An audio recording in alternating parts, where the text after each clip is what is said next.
Hi everyone. I have to confess that as a Jehovah's Witness I knew very little church history. So how was it that as a witness I was able to make such sweeping judgments and slanderous statements against, or generalizations against, the church? I think all of us did that as Jehovah's Witnesses.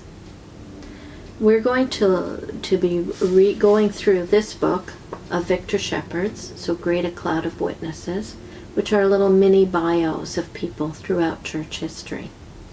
We're starting with Francis of Assisi, who lived in 1184 through to 1226. Francis Assisi was a Roman Catholic. So a couple of questions maybe for us to think about while we're hearing his story. What was the expectation of the Roman Catholic Church for Christians of its day? Would they all have the same ministry, the same testimony? Were there different voices as to methods and life examples? And if there were different voices, were they shut down because they weren't doing things as the majority were doing them? In light of our witness life, that makes us ask the question of who has more liberty. Well, first of all, what does it tell us about Catholicism? And then, who has more liberty? The Catholic or the Jehovah's Witness? Who has more freedom? The Catholic or the Jehovah's Witness? And who has a better capacity within themselves for criticism, self-criticism? The Catholic or Jehovah's Witnesses, or JW org. Here is the mini bio that Victor wrote about Francis of Assisi. Horse manure, the little man snorted mischievously. That's all it is. No one doubts the value of horse manure.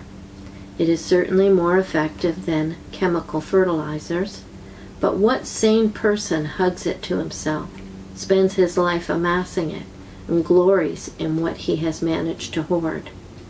Horse manure summed up Francis's attitude to money. Yet we must not think Francis a sour-faced ascetic. On the contrary, few people have radiated greater joy, for few people have found greater pleasure in the riches of God's creation.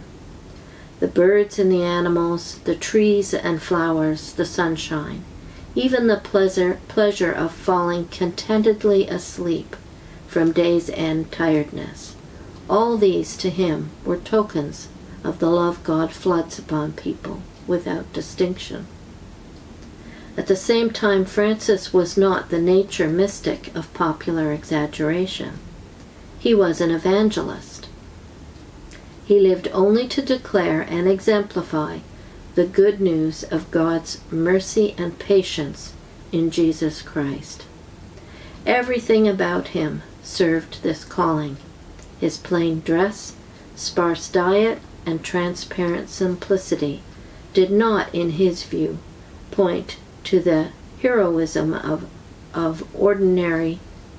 extraordinary self-renunciation, but rather to the common sense of the ordinary person who knows that a suit of armor doesn't help a swimmer, nor alligator shoes a mountain climber. Francis Bernardoni was born in the Italian city of Assisi. His father was a prosperous clothing merchant who fostered in his son an appreciation of French literature, music, and theater. Francis became a fashion piece of Assisi and the acclaimed leader of the wealthy young aristocrats. At parties, he was given the title Master of Revels. He was the party animator who could be counted on to liven things up if the carousing was in danger of losing steam. Snobbish beyond imagining, Francis disdained anyone he deemed his social inferior, and singled out lepers as especially contemptible. he fancied himself becoming a French poet or a decorated soldier. Having had a vision of two swords forming a cross, Francis zealously pursued military training, boasting he would one day be honored as a prince. Alas, his health proved far too fragile in the face of the rigors of soldiering, and he returned from the military campaign humiliated. Plainly, he had misinterpreted the vision. Crushed, Francis began to pray in a dilapidated church. Soon he had another vision, this one accompanied by the words, "Restore my church." In order to refurbish the run-down building, he naively began selling off his father's cloth. His father had him jailed as a thief.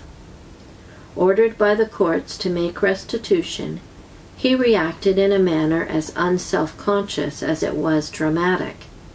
He stripped off his clothes, piled them on the floor, placed his money on top, and announced to his father that from that moment on God alone would be addressed Father. Together with the friars minor he attracted to himself, Francis became God's troubadour. Troubadours were a school of poets from the south of France who wrote and sang loftily and light-heartedly of lady love. They good-naturedly exposed materialistic grasping as unworthy, even impossible, of those who are intoxicated with the one they love. Francis loved God. He adored the one who had rescued him from flashy frivolity.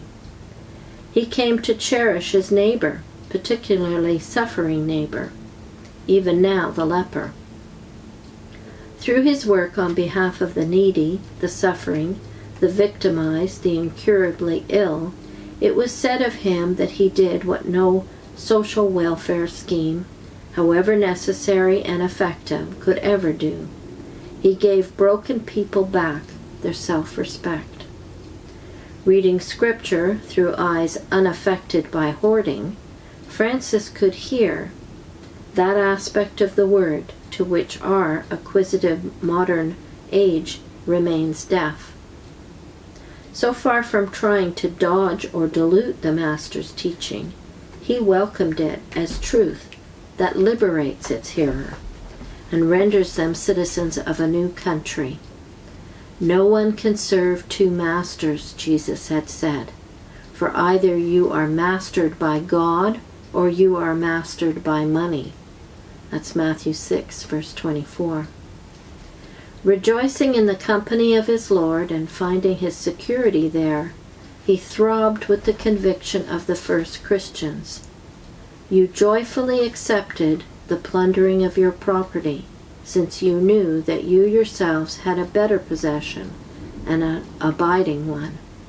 That's Hebrews 10, verse 34.